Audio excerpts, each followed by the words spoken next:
We're publishing a small book on Shamans Without Borders to develop the concept of it, to give some guidelines, and also to give examples of how people are doing Shamanism Without Borders.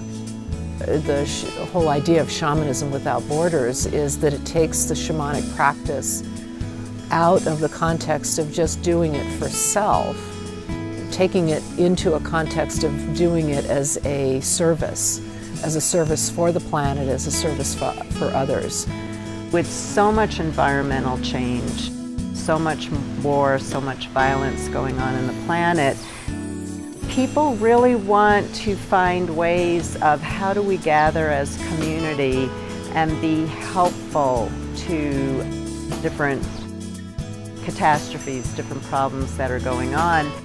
It's not so much that we're going to get teams of shamans to go into troubled spots of the world, but to get them to work together, even long distance, and to kind of pool their energy and their insight into the problems of disasters and do a kind of tending work to help the people and the elements and the animals and the land get through the disaster.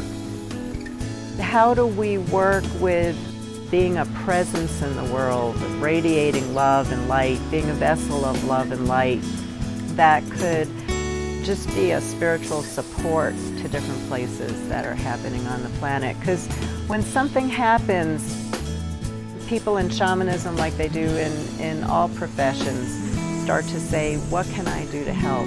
What we're really talking about is having people gather to be a presence, be a healing presence, and seeing a place in its beauty.